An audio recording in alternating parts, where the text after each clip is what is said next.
Bro, yes, by far. I've been saying that and people kill me for that, bro. It was year one of MK1. Do you think MK11 is better? Bro, yes, by far. I've been saying that and people kill me for that, bro. You might have to let me clip that because I'm still recording. Bro, I've been saying this shit for the longest, dog. I've been saying for the longest that Mortal Kombat 11 is better, and people always like kill me because you know, like they talk about like I was like, what's that combo breaker? Like combos like make people excited and shit like that. But bro, from a neutral perspective, it's a reason that we played Mortal Kombat 11 for 5 years with no real support after the pandemic. That's not a coincidence. I don't care what nobody said. I mean, this game is struggling to make it here too. We're not the only ones who's been saying this. Like majority of the other pros, they will all agree with you, bro. Because again, like. Compare like the shit that we have to deal with in MK11 year one to this. Like, bro, it was literally meta after meta after meta with this game. Yep. Like, for instance, it was first Peacemaker, then Cyrax, Alien, then Natara, then Homelander, then Farah. Like all the dumb shit we had to endure. Don't forget Baraka and Cyrax. MK11. Yeah, just think of like all the teams and like not to cut you off, but like just think about all the teams we have to deal with in MK1. Like month one. First it was like Raiden Cyrax, then like month 2 it was like Baraka Striker. Right. Month 3 it was fucking I don't fucking know. But again, like it's just all the meta teams, like it was just overly abused to the point like we would cry for a nerf just for like the next patch to be like even more broken than exactly. Before. In 11 it was never like that. If someone was like changed or nerfed, it was balanced. It wasn't to the point where they dropped another character just for them to be like fucking brain dead. Well, maybe like in customs, but we don't talk about customs because that's what's killed the game. Exactly. Basically, year one, the competitive scene, it was perfect.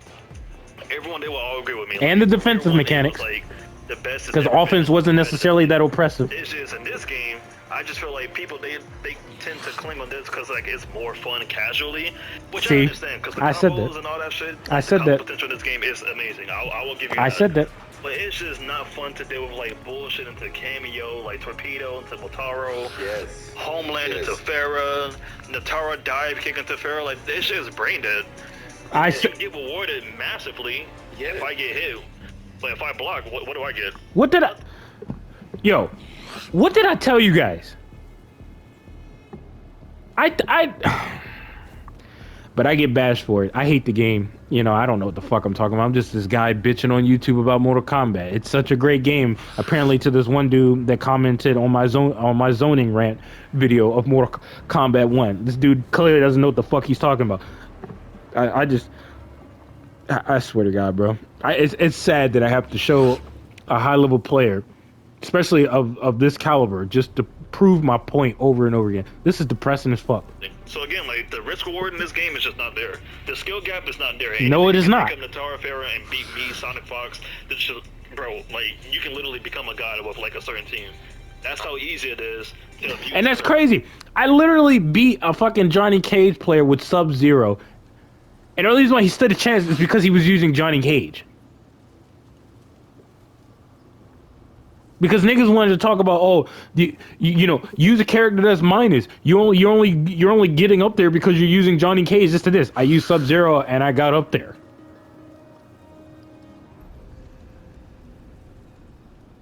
I got up there close as fuck to God before they changed the season, but it's because I played this game late. The fuck out of here, man. You know what? Let's keep going. I'm surprised to hear you say that because I've been asking around and I don't know if it's like people were trying to make this game stay alive because they didn't want it to die because it was new and we was excited. But I've been saying for the longest, like, Mortal Kombat 11 was like a few changes away from being, honestly, one of the best fighting games, in my opinion. And I'm not even saying it because, like, helped me grow an audience, but more so that if you would have just made, like, for instance, to me, with Mortal Kombat 11, with all the bullshit that was in it, if you would have just made Breakaway have delay wake up, you would solve like 90% of the games. Saying this, Scorpion Prox has said this to me, Combat has said this to me, Rewind has said now, this. Now, listen to this. I'm not saying about lack of being able to play. Listen. You'll be surprised how many other pros have been saying this. Scorpion Prox has said this to me, Combat has said this to me, Rewind has said this. Like, ask any NA pro, and the reason why I say NA, because like a lot of EU players, they love this game, which I don't blame them for, but like, I don't know, bro. We just have a different perspective of MK1. In terms of like the competitive scene, They think it's better than MK1. We think MK11 is better. I just feel Well, like I forgot wrong. They think MK1 is better than MK11. Excuse me. yeah, I just think it's the replay factor. I mean, because essentially you're saying like what you're pretty much saying is that the game is fun, but from a competitive perspective, it's not really you almost like you playing inside of a box to win, like when you're trying to win money. But in MK11, you feel like you could be like great with your character and use whatever style that you wanted to use to actually try to win like the entire thing. Right, because you can't, like, for instance, okay, let me give you an example, right? In MK11, you can tell who was, like, a good Cabal or who was, like, a good Fujin. Since niggas want to, like, use, like, the top-tier argument in MK1, like, you really can't tell who's good in this game, if I'm being honest, because, again, they're just using Natara Farah. Like, anybody can do anything with this team. But, like, in MK11, like, if you were to do, like, a Fujin mirror with somebody, you can tell who's, like, the better Fujin player, you get what I'm saying? Like, you can tell, like, who was good with their character rather than them just abusing, like, the meta. Because not everyone could wave dash, not everyone could hit like optimals with Fujin and shit. There was only like a select few of decent Fujins in MK11. It was like me, Han, Hayate, and Yep, don't forget his name. But like in MK1, bro, if you pick up Homelander, bro, like it's just everyone doing the same thing. You can't tell who's decent. You can't tell like who's being good with the character or not. Because again, like the amount of like, bro, it's just this game caters to scrubs, bro. I'm sorry. If I'm being honest, this game just really caters to scrubs because it's just like a hold my hand ass type of. It's a pay to win game. It's literally a pay to win game. Like think about all the DLCs we had: Peacemaker, Homelander, Farah. Like if you're, bro, it's literally a pay to win. Yeah, let them cook. Let them cook. And like they'll switch to Peacemaker. Talk your shit, Ninja. And it's like I know I'm better than this person based on like the previous match when they couldn't touch me. Now because they have Peacemaker, like all of a sudden I got to guess for my life. I think that's what it comes down to, like guessing for your life. Like if he's gonna do like the airdrop where you like up block, or he does like the fake win and calls. Now, the video is called "Pro Players Hate Mortal Kombat 1," featuring Ninja Killer or whatever the case may be. You guys can go check that video if you want to. It's really sad because before this game came out, I talked about how sprinting destroys the neutral and all this extra shit, and I got a bunch of flack for it. So I had no choice but to show evidence and proof my point by showing off Ninja Killer once again. And I even showed videos of Sonic Fox ranting back in Mortal Kombat 11, Dragon, Tom Brady, saying the same shit that I say, but in a more professional and less aggressive way. I don't understand. I don't understand. I forgot. Oh, yeah, that's right. You gotta have a title above your name. But you know what's funny? Ninja Killer even admitted to the fact that NRS doesn't listen to nobody except for like Sonic Fox. You know what? I can find that in this video. But you know what? I'm gonna let it keep playing. I'm gonna let it keep playing. I want you guys to go lab against Nitara and motherfucking and Farah, and you tell me if that match. If you tell me if Nitara and Farah ain't bullshit characters together. With it, and you gotta think he was worse at launch. So this is like the toned down version of him still hanging around like causing chaos. Bro, it's just this game is just so dumb sometimes, man. Yeah, that's funny. I wasn't planning on having that conversation with you, but I'm glad to have had it because like. Now I know I feel very vindicated when I was saying like MK11 is just better, and it had its. Now listen carefully. It's like when the game had a bad launch.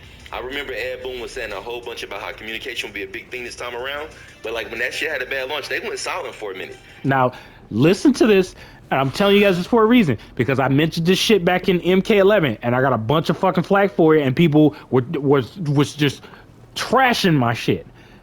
Listen. As they started to get things back together, there's been a little more communication and a little more. Keep in mind, KG, shout out to KG, Big Gusta, Mike Hollow, they have said this shit. And some of them niggas got bashed for no fucking reason. Pay attention. Conversation about like what's to come.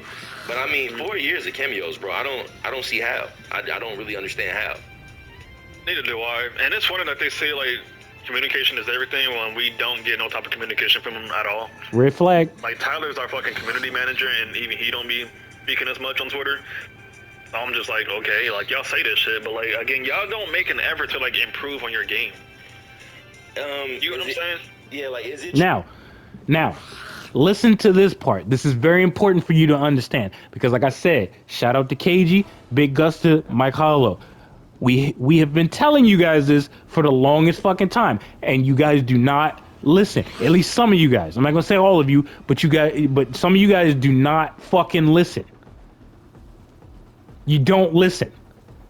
Would all the top competitive players like have any influence or like communication or like just somewhere you can kind of speak to like, hey, I think you guys should do this, or like is that just like a fake myth that kind of exists? I'm gonna be real. If your name is not Sonic Fox, they don't give a fuck what you have to say about the game. You know what? Ninja Killer is probably one of the realest Mortal Kombat players out there. If he didn't have this status behind his name, people would literally think that he's just talking out of his ass. But because his name carries so much weight in the Mortal Kombat community, nigga,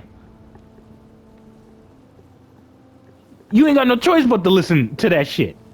Now, of course, you may not agree on everything he says, but he's telling the fucking truth. He's in the scene. He's in the competitive scene. He goes to these tournaments. He knows what he's talking about. He rivals Sonic Fox. Man, you know what? But I don't know what I'm talking about. I hate the game. I'm just being honest. That's crazy though, because there's so many of the good players at it. You would figure like all of y'all input would kind of make the game collective as a whole. There are, but like Sonic, he's like the figurehead in our scene. So like whatever he says goes pretty much. If he complains. Oh Lord, I literally mentioned Sonic Fox before in my MK1 video because it seemed like when he said something ended up changing. Like they literally got right on that shit. But then like when other niggas was saying shit, nothing was happening. But a certain character, 9 times out of 10 that character is going to be nerfed. If he says a character needs to be buffed, then 9 times out of 10 that character is going to be buffed next patch. So yeah, if we were to say something, it's just one after the other. But if Sonic were to say something, because Sonic, he's more close with like Ed Boon and like all the people like in the development team, like Stephanie and Tyler and David. Like he's all cool. Not David, Derek. He's all cool with them. So like, if he has some type of complaint about the game, they will address it and they will fix it just for him.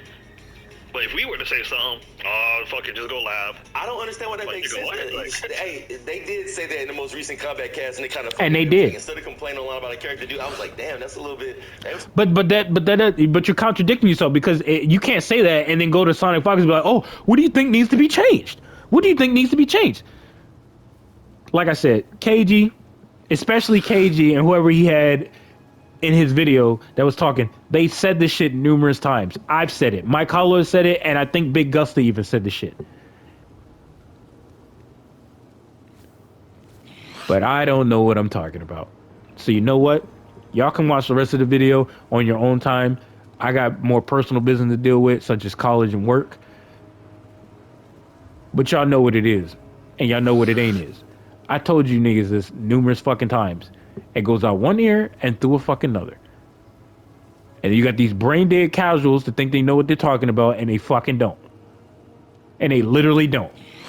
And like I said before, you want to try and lab against some dumb team setups? Try out Nitara and Farah real quick. Try out motherfucking those pay-to-win characters such as fucking Homelander. And it's funny because I was going to make a video talking about who was a pay-to-win character in the fucking game. But Ninja Killer said it for me. Man, you know what? Like I told you guys back in Mortal Kombat 11, what's in the dark will eventually come to the fucking light. And I told you niggas this numerous fucking times. This nigga named off pro players that have won Evos and championships and won boatloads of money and all this bullshit. Skilled motherfuckers at Mortal Kombat. Niggas that really that put in that work, that lab, nigga. That trained hard for this shit.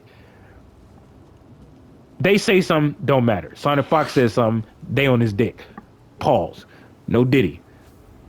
Y'all niggas got me fucked up, bro. Like on some real shit. Like I'm keeping a buck with you niggas. Like straight up on some gully shit. Like y'all got me all the way fucked up. But you know what? It's cool though. This is my last rant on Mortal Kombat, just in general. I'm not talking about this shit ever again. I'm done with it. Cause every time I say something, I'm getting bashed for it. So if your name don't hold any weight, you ain't make a name for yourself to a certain degree where you're out there in the scene and shit like that. Like people have the luxury of doing that 24/7 because not a lot of people have the ability to do that. If you're not on the top ranking list of players, you ain't got no right to say shit apparently. And even if you are one of those players, you heard it from Ninja Killer. Sonic Fox got his fucking hands. You know what? What do I know? What the fuck do I know? This is it for me. I'm not saying anything else. I'm gonna just let it be what it is. Cause I was telling you guys about the cameo system. I like nigga. You know what? It's whatever.